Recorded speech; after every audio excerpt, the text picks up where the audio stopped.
well, sir. Thank you very much. I've got a loud voice. So I'm Press TV correspondent Yusuf Jalali.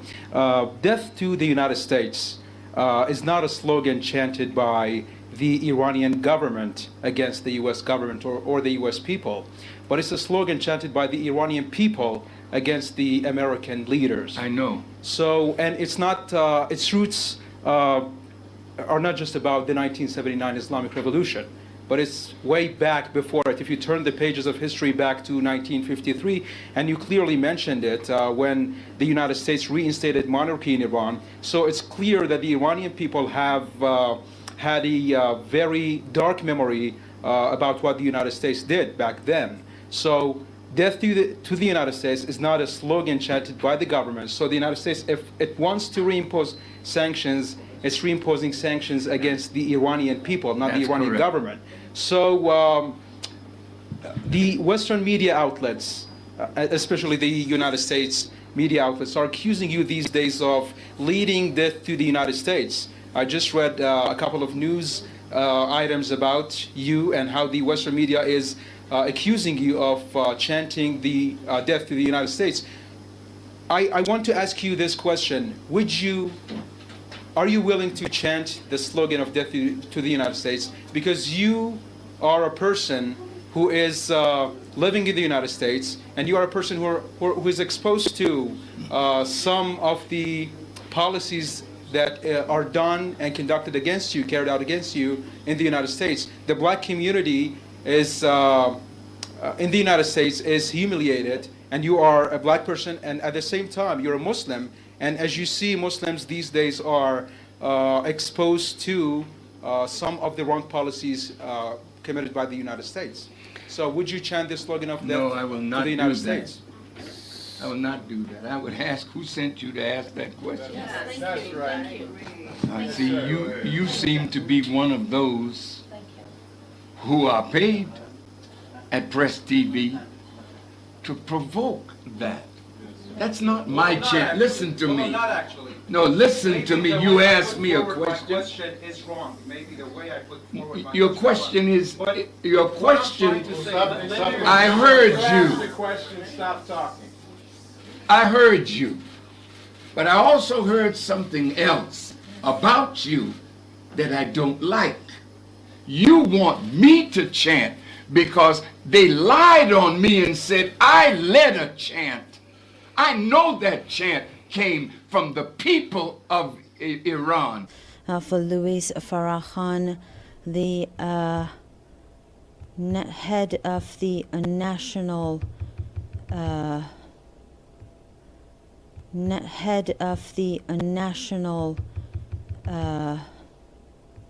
Nation of Islam leader.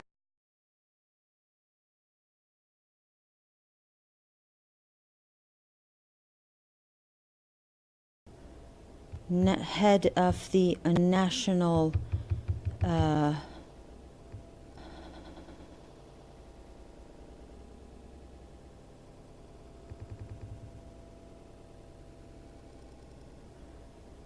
head of the national Nation of Islam.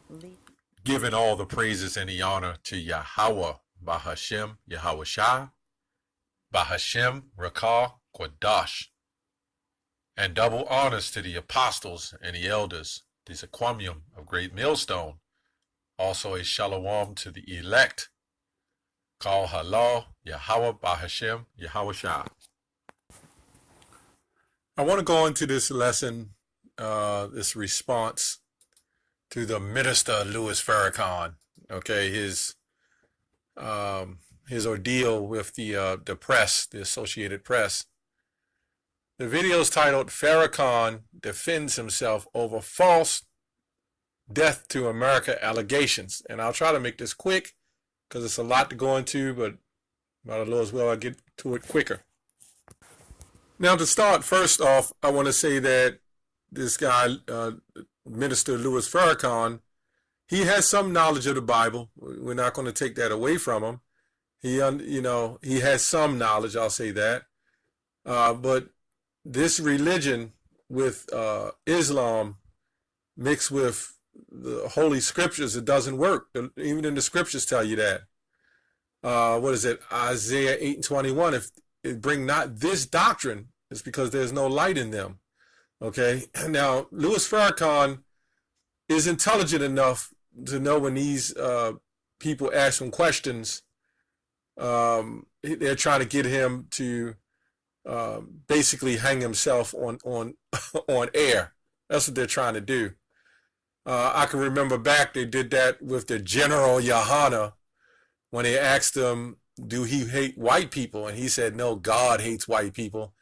And his explanation for that was, it's not our doing, it's the Lord's doing. Okay.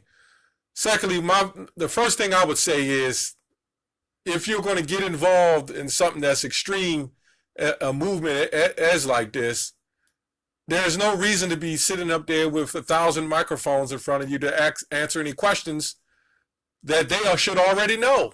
I mean, if they ask me, you know, all they got to do is look at the videos.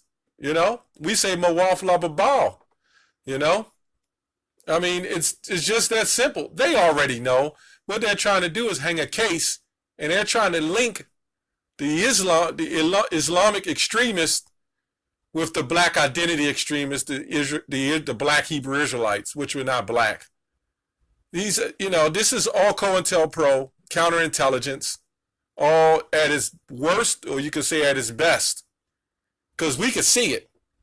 Okay. Now, 1 Corinthians 2:11 says that lest Satan should get an advantage of us, we are not ignorant of his devices. Okay. And we can see this is one of the devices to trap you up and to make you say something that they can declare war on you. Now, why are they doing this? Why are they making such a big deal out of this? Because Minister Louis Farrakhan is the link between the Arabs and the so-called black Hebrew Israelites. Okay? 25, 30 years ago, you heard of a terrorist, you didn't see one that looked like us, a so-called black man. Okay, or even native. You always seen some type of Muhammad, Daji Muhammad, who looked like a so-called Arab, which Arab means mixture.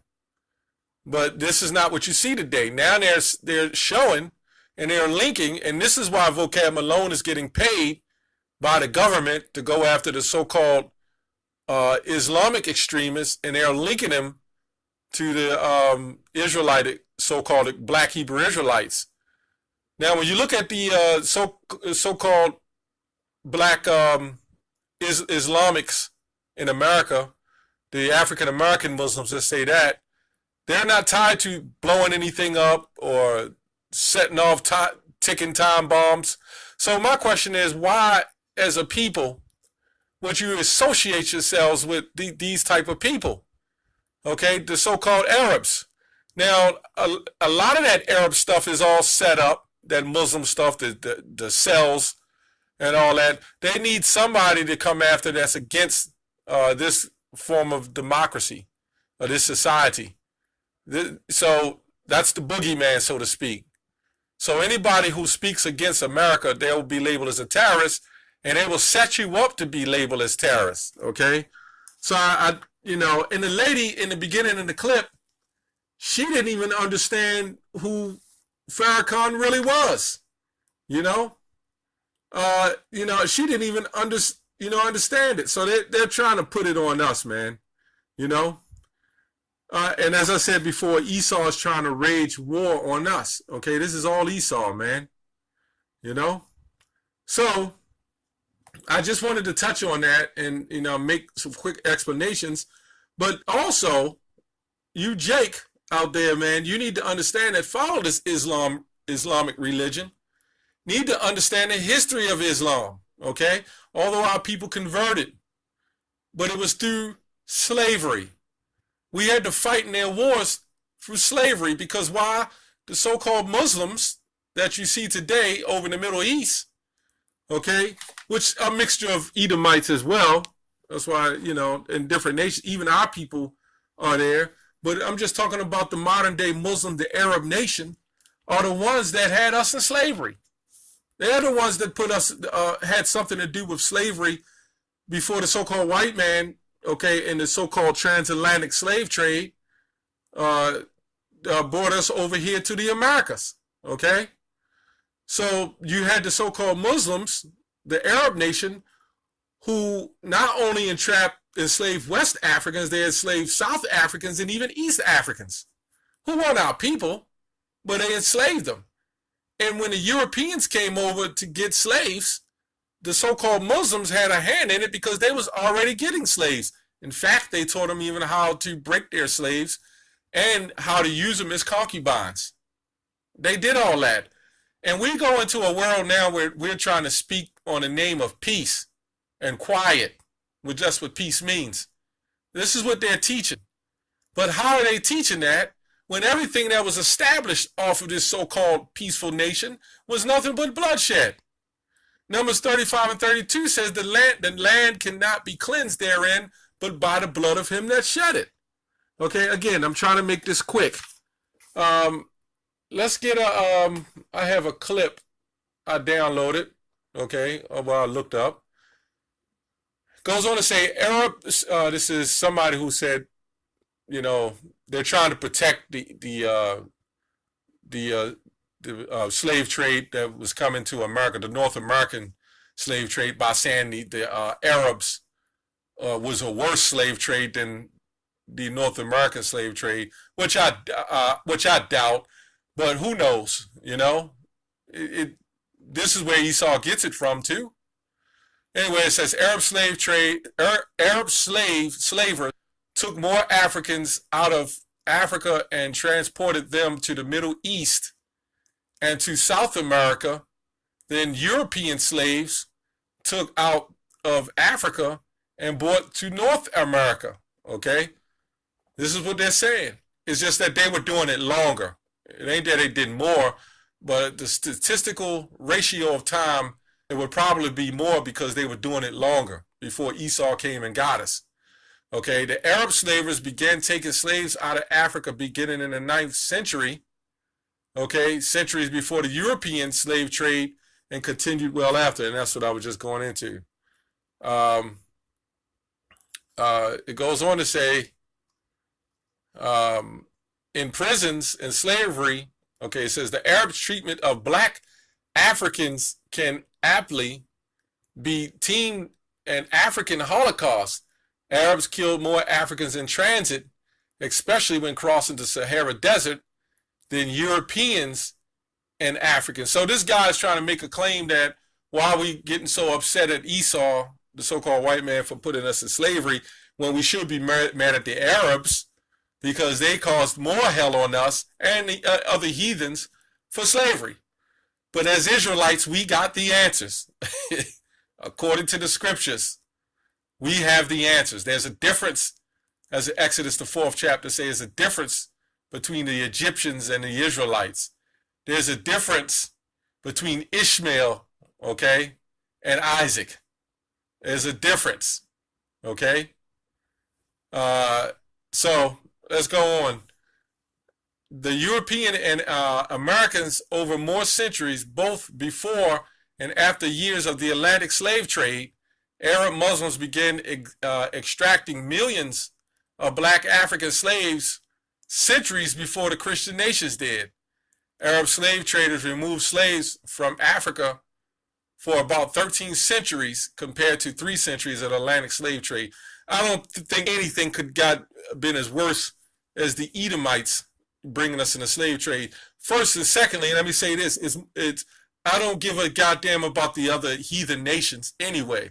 But what you did to the children of Israel out of West Africa is way more of an impact.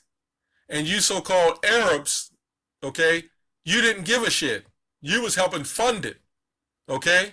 Well, Esau funded it, obviously, with the ships and everything. But you was teaching it. You was for it. You was promoting it. You was teaching these Edomites how to have concubines and how to break them. About where you think Willie Lynch got a lot of his shit from, man. Okay? So any goddamn so-called Negro who wants to be a Muslim is out of his goddamn mind. You're out of your damn mind. So when these devils trick you up in these questions and they put Minister Louis Farrakhan on the spot, which I would say he kind of did the right thing, and I'll show you according to the scriptures, but he's in the wrong doctrine. Matthew 10:16, behold, I send you forth as sheep in the midst of wolves. Be ye there wise as serpents and harmless as doves. Okay? You're supposed to be wise. Okay? The wise thing would have been not to even get yourself in a situation where they'll ask you a question. But because Minister Louis Farrakhan has his hands in somebody's pocket, okay, he has to follow protocol too. And I don't give a goddamn what anybody say. Research. You a goddamn Muslim, so-called Muslim in America, and guess what? You got people who claiming to be white who Muslims, and some of them are Israelites. This proves to that when you read the story on the slave, the trades through the Indian Ocean, through the Atlantic Ocean, when you read these stories, these men was having sex with these different nations and our women and impregnating them.